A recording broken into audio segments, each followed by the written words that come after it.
that brings us to our second speaker during this session, and that is Thomas Schmidt, who's from the University of California, San Diego.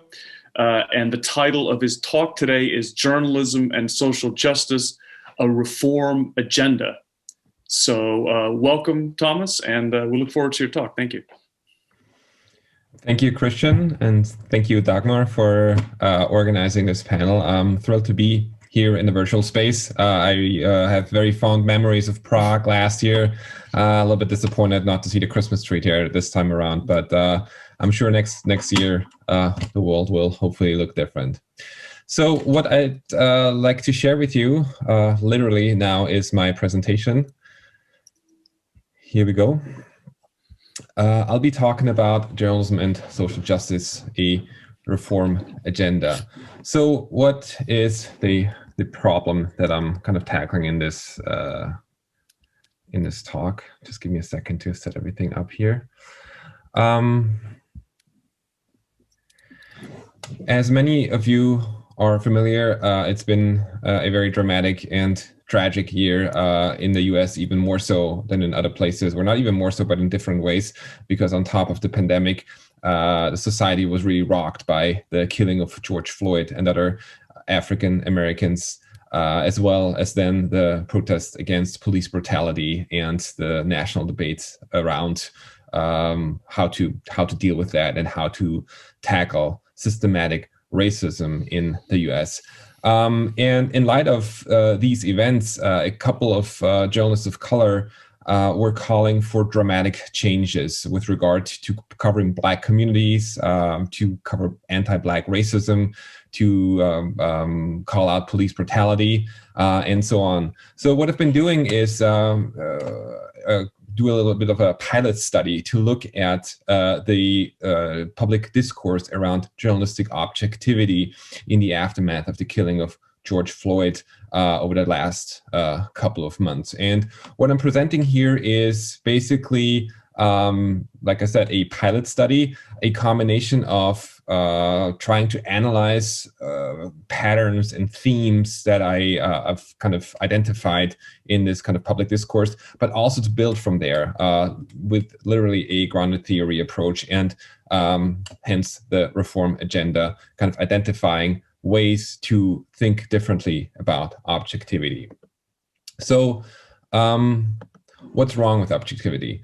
The way it's been criticized, and this is coming all from textual analysis, is this idea that some aspects of what is typically understood as objectivity, namely neutrality, impartiality, detachment, is no longer working for the current situation. It's certainly not working for covering protests, but also not working for the Black and brown journalists in the newsrooms, who are also often clearly underrepresented and oftentimes ignored. Instead, and here are some alternatives that have been kind of emerging from looking at these contributions are, instead of objectivity, we should talk about moral clarity. Another journalist was saying what we need is intellectual honesty. Another one was saying what we need is values-based journalism that stands up to injustice. And yet another one called for literal truth instead of objectivity. So what really triggered this whole debate, or what kind of took it to the next level, was an op-ed piece by Wesley Lowery in the New York Times, former Washington Post journalist who is now with CBS 60 Minutes, who wrote an op-ed piece in the New York Times that you can see here, A Reckoning Over Objectivity, led by a Black journalist. And it's a very sophisticated and nuanced op-ed piece. I can't do it justice here, but one of the things that are coming out, one of the key passages here, is that he's arguing that neutral, objective journalism is constructed atop a pyramid of subjective decision-making. Which stories to cover, how intensely to cover those stories, which sources to seek out and include, which pieces of information are highlighted and which are downplayed. No journalistic process is objective, and no individual journalist is objective, because no human being is.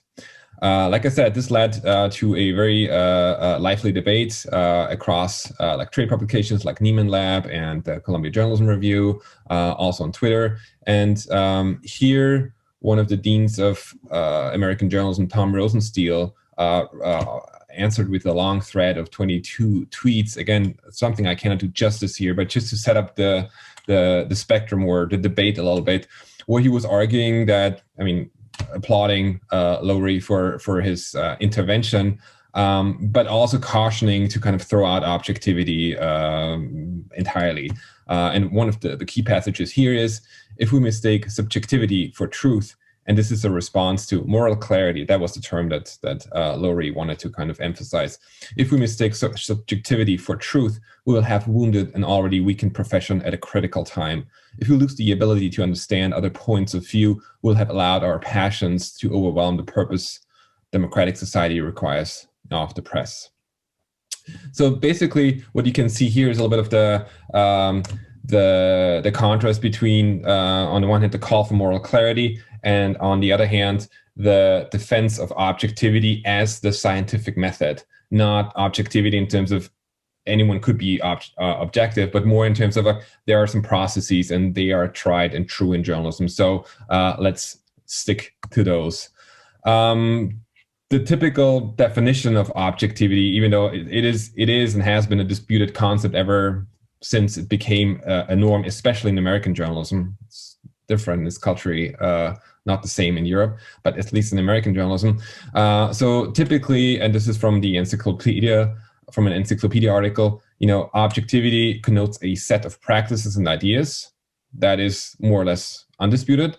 Where it becomes a little bit more problematic and a little bit more multi-layered is such as a stance of neutrality or balance in relation to the people and events being reported. So what is clear just by looking at how people talk objectivity, that everyone has a very different understanding or a slightly different emphasis on that. Not only, but especially in journalism or in the community of professional journalists. Just to give you another response, but also an example and a very influential one in terms of what all of these events last year meant for objectivity and the ways that American journalists do their jobs, is from Dean Baquet, editor of the New York Times, who in response to the op-ed piece talked about that in a podcast with longform.org. And again, lots more to say about that, but the key passage here is how he defines objectivity and how he sees that.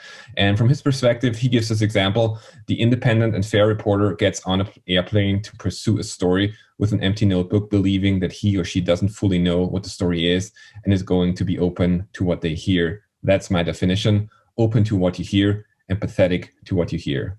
Now, what I find interesting, and there, in a longer article, there are ways to really deconstruct all these different definitions. But what is really illustrative here is that, on the one hand, Baquet kind of before that, a quote actually was saying like he doesn't like the word objective. If we should talk about sophisticated objectivity, but it was clear that he's focusing on a very narrow on objectivity in a very narrow sense, basically to record information in an open-minded way.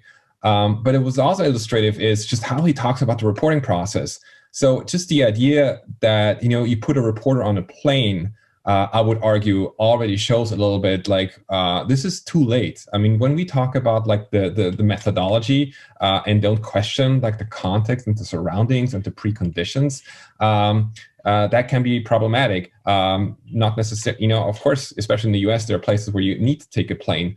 But as you will see later on from this presentation, what many Black journalists and what the Black community is saying, that no one's showing up in their communities. They helicopter in and basically start reporting when things are blowing up. So, and of course, this is not meant, from the New York Times, it's not necessarily meant to be kind of ignorant or unaware, but at the same time, it definitely shows a little bit of an aloofness in terms of what they consider to be like a journalism. And then the other thing is, again, like the narrow focus on the process. If it's not just about like recording what is being said in an open-minded way. It's all about like, who are you seeking out? Who are you going to? What questions are you asking? Who do you think your audience is, and all that stuff. So this is basically a very well-meaning kind of definition of objectivity, a definition that it tries to be open to these pressures, but at the same time that seems to be kind of ill-suited for the challenges that lie ahead. So what I want to emphasize here in this analysis and in this presentation is that objectivity is not one single thing. It's not a single.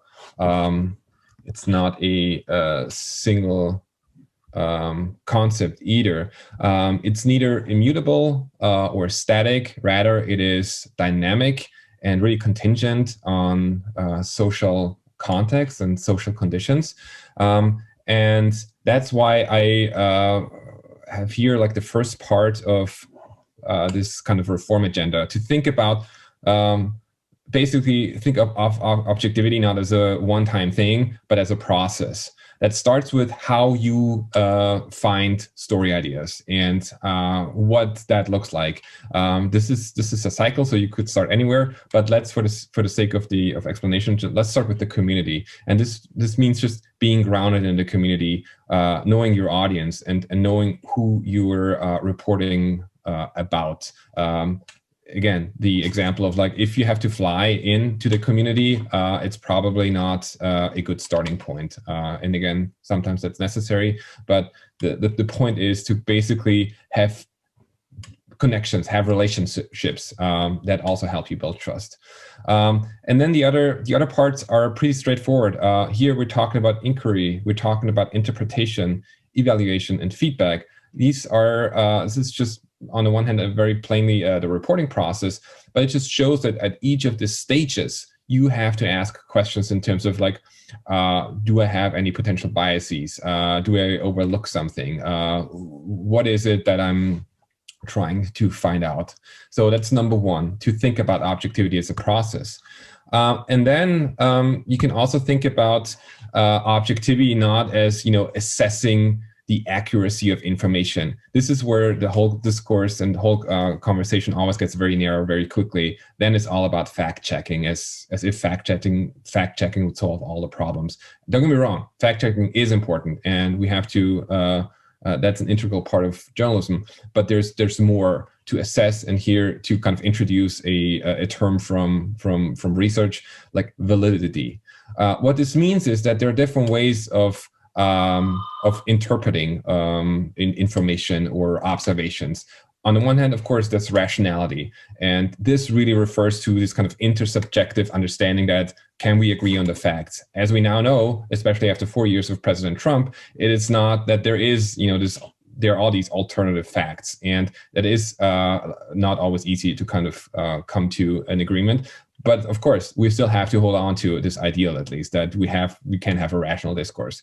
But there's more, and this is actually empathy has been kind of highlighted in many different contexts over the last year, and also just now a couple of minutes ago by Dean Baquet. So for someone like him to say that we need empathetic news reporting is already kind of indication that there is an understanding that we need to go beyond a little bit of the just checking the facts. And then the other two elements are more about like, where do journalists situate themselves in the conversation? This is coming from this critique from Black and brown journalists to say, well, they have experienced the systematic racism, and every time they go to their editors and tell them about that and make suggestions, they're being ignored because from their perspective, and that's also like a quote, distance and being detached is a luxury. And it is this kind of normalization of the white perspective that then makes them the other. At the same time, that's not to say that, for every kind of issue of racism, you need a Black or brown reporter. It means like to think about the insider-outsider dynamics. Are you an insider to a community or an outsider? There's no clear right or wrong here. It just means that you enter the conversation from a different perspective. And then, of course, also as an organization, journalists always thought, oh, well, they're the anchors of their community. They serve the community. That's one of the most beloved self-images. Journalists in metro newspapers, especially in the US, we serve the community. Well, maybe it's also time for the organization to define how they see their role and be more transparent about that.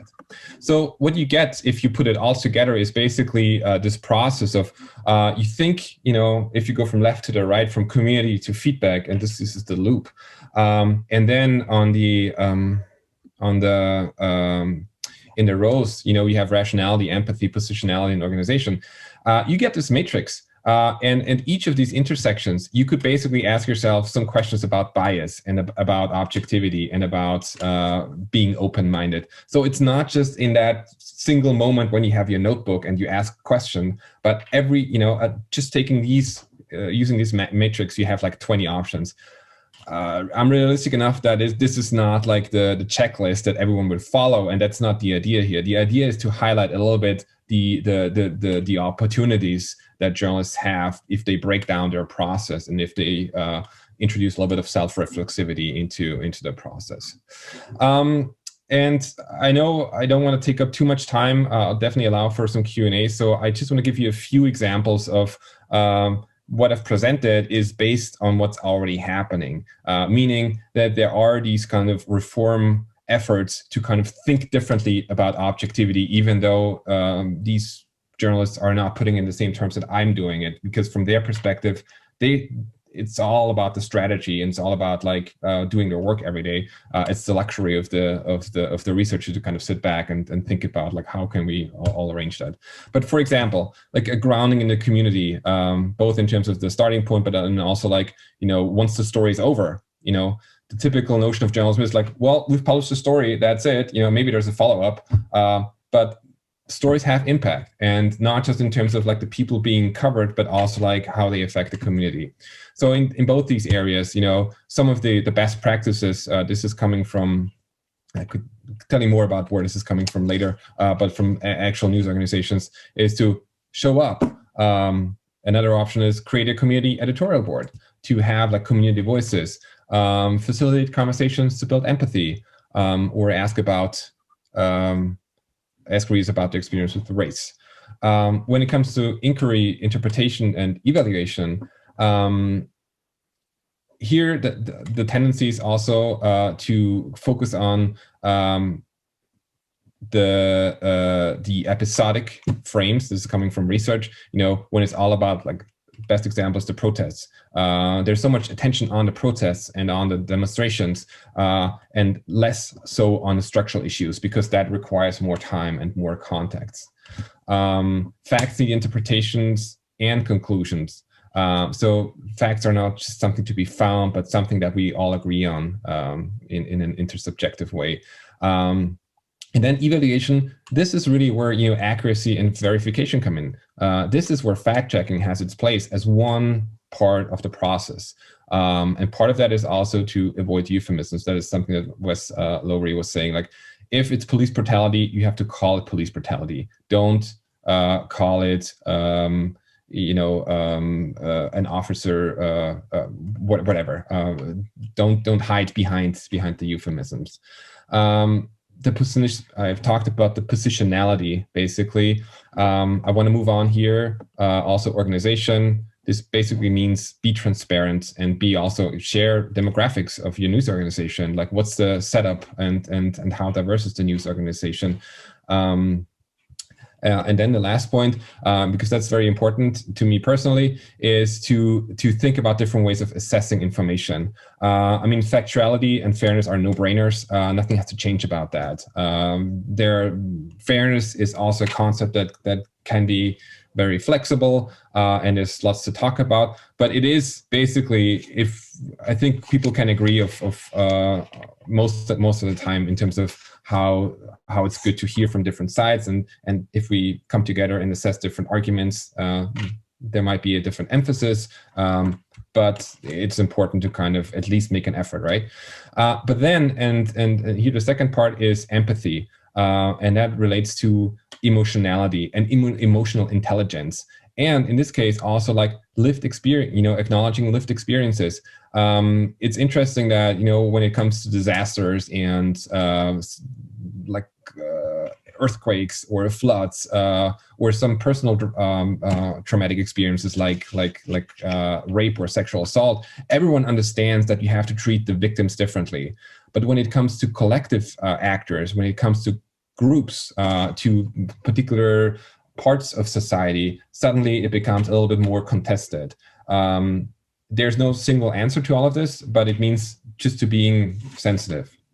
So since the conference organizers always love the 3 takeaways, I just want to summarize now like what this reform agenda looks like, or what we can learn by really looking at how do people talk about objectivity and what is it that people are calling for. And so I'm just going to read this to you. Objectivity is not a single concept, but an institutional set of holistic practices and ideas. The opposite of objectivity is not subjectivity. That's always a little bit misconstrued. But the opposites would be irrationalism, emotionalism, extreme religious fundamentalism, occultism, or fraudulent mysticism. Everything that is basically now in the fake reality department. And obviously, there is no easy fix for kind of reconceptualizing objectivity, for building trust. But there are a range of options. And I hope that, with this presentation and just a few examples, and if you go out there and look for it, you will find them. There are people actively in the field trying to think about different ways to kind of remedy some of the blind spots of objectivity. So thank you very much for your attention. And yeah, glad to answer any questions if there are some.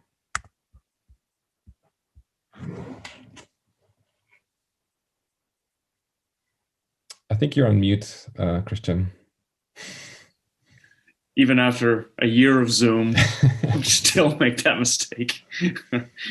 Just a reminder to participants that the Q&A function will allow us to ask questions. I have a question here right now, so I'll ask the first question from Q&A, which comes from Mark. If we raise otherwise good questions about the limitations of objectivity, don't we play into the hands of anti-press politicians who blast us for alleged bias against the radical right? Yeah, that's definitely a problem, and that can be a challenge. But one of the best responses to that is that, whenever objectivity is being assaulted for being biased, this is someone trying to take advantage of of rational discourse and undermine the very understanding that there has to be a process. So it's not just wrong, it's really insidious, because it's trying to undermine the very understanding of process that we have. And it's not a sexy argument to say like objectivity is a process, and it's not, like I said, there are no easy fixes to do that. But if we at least unpack that concept so that it's not so focused on who are you asking, what does balance look like, what does fairness look like, we just kind of open some space to maybe have these conversations in a more targeted way, and then say like, well, it depends. But if we are able to narrow it down a little bit, then we also get away from this all or nothing thinking, which I think is really important at the moment. Yeah, I've got a question. I mean, here in Sweden, about a couple of months ago, we had a group of journalists who wrote an open letter to the head of Swedish radio talking about problems of racism within Swedish radio, that there was a lack of representation, that diversity was a problem in the newsroom, some examples of openly racist comments made by coworkers. And it led to a great deal of backlash against these reporters in the Swedish press. The response was not supportive. It was largely quite negative. And listening to your comments when we're thinking about the United States, which has a much longer history of dealing with the question of race and racism, and than, for example, Sweden, it reminds me that when these issues come up, questions of representation in the newsroom, how quickly objectivity is used as the defense mechanism against those calls for more diversity. because the de facto assumption is that a call for a diverse newsroom is a call for subjectivity, when actually it's the inverse, like you're saying. That actually one of the best arguments I heard was from a Poynter Institute paper that I read that talked about the synergy effects of a diverse newsroom for all aspects of journalism, not just covering an area of Detroit where everyone's African American, but for sports, economics, culture, everything. It raises the bar for the entire news organization. So I'm just wondering, I mean, it's more of a comment, but just an observation that this idea about that there are certain topics where objectivity is used as a response when the institution of journalism and the practice of journalism is uncomfortable with answering the question that's being raised. Am I wrong about that, or is this something you've seen? No, that's definitely yes. I mean, in the US, that's also like the typical response against affirmative action. So yeah. Also just to highlight, of course, that this conversation is happening in other domains, and certainly so in journalism. But that's why I think it would be so important to shift the conversation away from who just representation. Black journalists are the first to say, don't put it on us to explain racism. Don't put us in the role of now be your black friend and kind of show your audience what it means to be black. That's just an additional burden and so on. So I totally agree with you. It's trying to come to a collective understanding of what diversity means instead of just putting everyone in the box of like having a single identity. Okay, I've got a question from Jeremy Drucker here. You said at the very end that there are some people out there doing work along the lines that you recommend. Do you have any examples of that kind of work that you think is good? Sure, yeah. So some of the recommendations that I just put there on the slides are from the Lion Network. That's the independent online news organizations. An example is, for example, Cal Matters, California startup, but it would be something like Billy Penn in Philadelphia. So all across the nation, this is a network. And what they are doing is, I mean, they are kind of really thinking about the communities because they are these startups and they're only online and they're not legacy, metro newspapers, for example. But these, and the examples are from more than a dozen of them, basically trying to come up with new ways of doing things. Another one is, and this is something I talked at this conference last year, is like engagement journalism, where this is kind of seeking, talking to the community and hearing back from the community. Solutions journalism, as we've heard today already, is a big part of that. Another interest of mine is narrative journalism, having a different way of interpreting things. So there is ferment in the field. This is happening. It's just that it's happening in different places, and there's no kind of institutional momentum so far, but it's definitely noticeable. Another point that I thought about was this argument. I mean, Zizi Papacherisi, when she's talking about the sort of emotion and social media, for example, she wrote a piece where she talks about this relationship between emotion and rationality, this presumed disconnect. If you're emotional, you therefore cannot be rational. That emotional subjects do not lend themselves to rational analysis. And I'm just wondering, in this understanding of how maybe an evolution of an objective view, if you could just talk a little bit about the relationship between rationality and emotion, and how we argue in favor of emotion as actually a rational process. Yeah, so I mean, again, like the contrast here is like objectivity and journalism always used to be like just the facts and being straightforward. And then over the last decades, it's not, what you could see is already some pushback, all the way from investigative journalism, but also narrative journalism. This pushback against there's only one way of like presenting information and interpreting the world, basically. And one thing that you, for example, see in narrative journalism, long form narratives, is that, emotions serve a purpose. Like it is like information without the emotional impact is kind of empty. And of course, if there's only emotion and no information, then it's hollow. But if you have to bring them together, and in journalism, it's happening. It's just been so kind of suppressed that it didn't even rise to the top. But what it does is basically this ties into this argument that this is a holistic practice. Just think about the reporting as well. I mean, every journalist knows that in order to write a good story, you have to feel with the people. It's not that you immediately necessarily have to identify with emotions, but if you're reporting disasters, if you're talking to victims, if you're talking to kind of political upheaval, of course you have to put yourself in the shoes of someone else, and then you're trying to kind of convey that to your audience. So it's always been there, but it's more a matter of acknowledging that these are like two sides of the same coin, instead of kind of separating it apart. Oh, here's rational discourse, and here's like here are the crazies. This is emotions are something that can serve as information for us as well. And I also thought about the piece by Mark Doze and Beckett that talked about the sort of the call for emotion, actually, not in the irrational sense, but in the rational sense, but also because of the nature of our news consumption, the changing nature of our news consumption, which is it's a provocative argument that I think some professional journalists push back against it because they see it as a call against objectivity. But their point was that news consumption now is part of a very large flow of information where daily life and emotion are mixed together with information. In other words, the physical way we consume news now through, for example, smartphones, is not one where we've separated news and information from our personal life. So we're getting news shares on Facebook through friends. So personal relationships are intermixing with our news consumption in a way that means that journalism needs to take into account a pretty radical shift in the way in which we're consuming news, for example, from what it was 20 or 30 years ago. And I mean, I went to a traditional university in terms of journalism studies, and I'm wondering, to what extent maybe is academia also partially responsible for this reification or deification of objectivity, and maybe an unwillingness to start discussing the more complex nature of news consumption?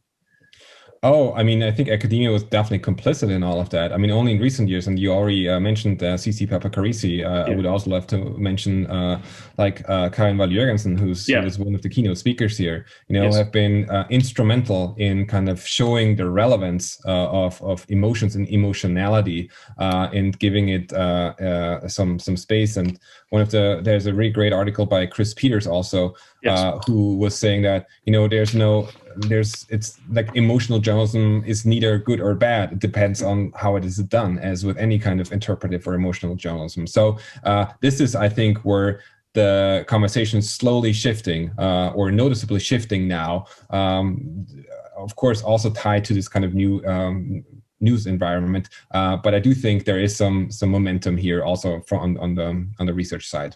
Yeah, but do you see a relationship to the practical side? Because I mean, a lot of U.S. institutions have both practical and theoretical. Like the major institutions are driving a lot of research, and I'm just wondering, as someone who looks at this as a subject area, are you seeing this filtering over to practical? I don't know if you know the answer, but over to practical education as well. Because what we do on the theoretical side, often the criticism is this disconnect, and I'm just wondering if there's an increased interest in this question of emotional and connectivity in terms of practical teaching. That's a good question. I'd have to think more about it. My guess is it more could be done. Let's put it this way. Yeah, I put a little unfair to put you on the spot there, but because I mean, that's maybe one interesting factor is that universities that have historically been practically oriented universities versus universities that do primarily research. And then I came from an institution at the University of Texas where the two departments used to be split.